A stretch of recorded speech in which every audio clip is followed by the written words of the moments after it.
Fatalo fatu I lau whaafonga Samoa nei fo e so fau malo le soifua. Le tautua fai pea lau Samoa Entertainment TV mai Samoa ai usi mai al whaafonga I whaapoponga o ana tamua I nei aso.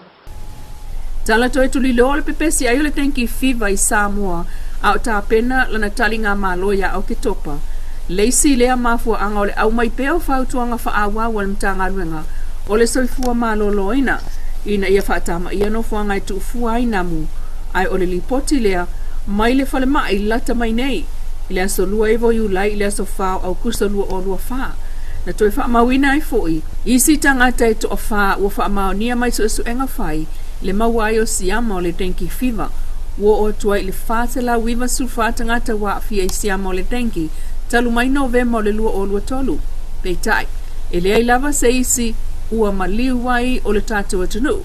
O I lātou le vao le luasfulu luaiva tau sanga le mātua lea o lo sili o nā afia I siama I pei o le whaamawina. O I lātou le vao le luasfulu luaiva tau sanga le mātua lea o lo sili o nā afia I siama e pei o na whaamawina. Ai mai se lava I vaenga tūmutumu o le taulanga I apia, ma vaenga I mātua I sifo upolu. O le whautuanga māsani lava, pea ua iai a unga o le tenki fiva I ava ai se whale mai la tāne.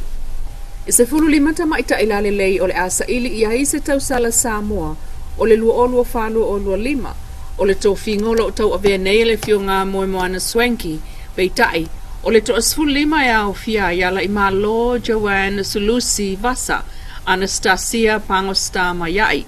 Brianna Marisa Fruen Chantel Tautunu Afatasi Epifania Taline Wright Aida Siala o Kisene Ingrid Vani Fetoai, Josephine Lealaita Fea, Lita Raloma Yeremia Allen, Lydia Lealona Monanu, Precious Miriama Tusenga, Raylene Simati, So Otuli Ausange Pepe, Tanara Su Fa'amausili, Matewila Emi Alofipo, Masanya Lava, o le sailinga tau salai ta walunga yaisa sao le te wila, mana sauninga o se te mai tau sanga taitasi. Inisi o tala le uwhapa angai nei le company wa lele le Samoa Airways ma le Aero Adapt mai Australia I tāpenanga mo wa atau nuu ai o tangata I le taimi o talinga maloa Samoa. I le whamtalanga whaalawa I tele mai le Samoa Airways lea ua whaamautu ai le latou malienga ma le Aero Adapt o Australia I le pūlea lea o au nanga mana mia mo tangata whamlanga I le Samoa Airways I le taimi o le Chokong. Ai mai se o le taimi le tumutumu mai Yesu I malo mai fafo e whenga iei lātou ma se vaenga o tāpenanga ai ngā whalawa le Samoa Airways ma le siakia o ana pāse se masani e malanga mai le Air New Zealand Qantas ma le Fiji Air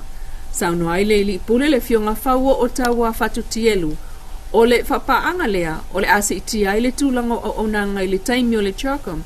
I le ngā rulu e whatasia I o le Aero Adapts ma le au whai ngā ruenga anga waa foi ale Samoa Airways. O le whatamala o le pūlenga o le nakapi Samoa lea I ngā whamatapinanga al manu Samoa I an tālonga whaavao malo o atangia mai le saunuanga al minsta o tālonga ma fionga alua matia manu Ringo Purcell. Le mafuanga o tāo fia I le taitaifono ma le pūlenga o le manu Samoa le malanga ta amilo o le manu taitofitu I Europa I ano vema o le tausanga nei.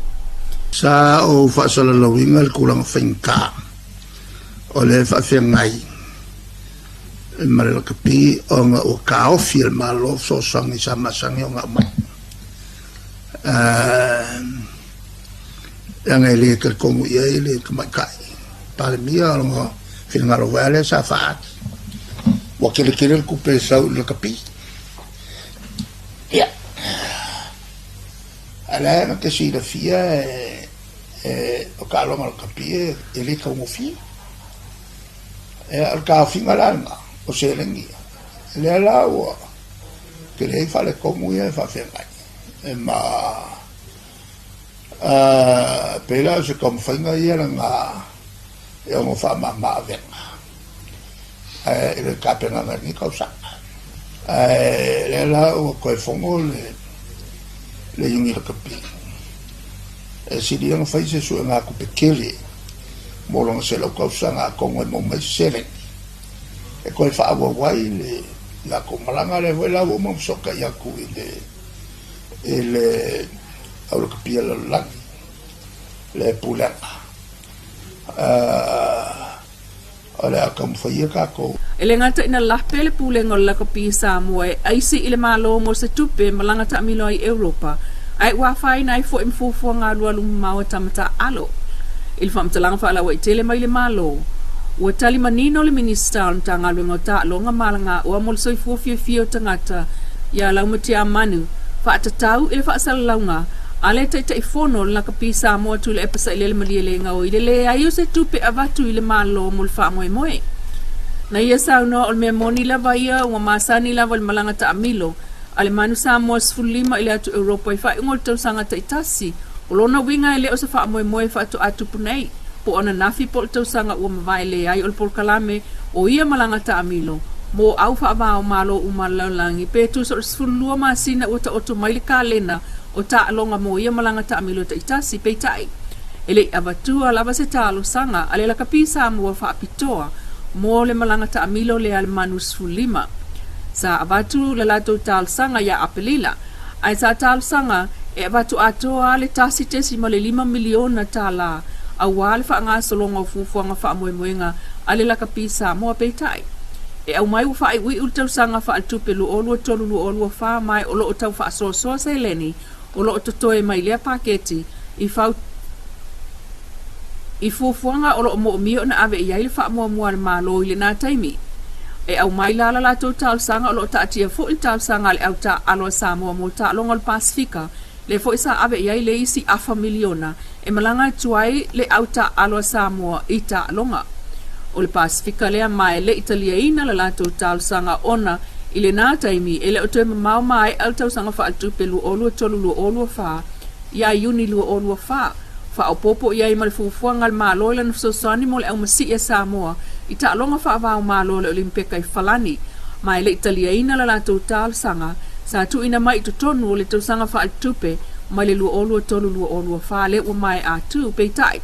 o le ono se la wafeta la na ave iai e malanga tuai le au ile ta amilu sanga o le ipo le laulangi le World Cup le sa fa tautaia ya o ke topa a o nove mai ta longa o le Pasifika le na tali malo ai Solomona sa no fo le minister falling mai o le anga le malo ina o le se so sonia tu pe tai o le o amata fo i tau sanga fa altu pe fo lu o lu fa lu o lu lima ai le ai lava se tal sanga o vatua la kapi Samoa mo le malanga ta amilo le manui Europa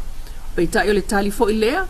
mai le minister tupe le fionga lau timu ia a fua wale se va aina o fasilingia le Atamua News le ai ele i o atu se aisinga ale la kapi Samoa fa apitoa mo le malanga le manu i Europa ya nove malua o lua fa.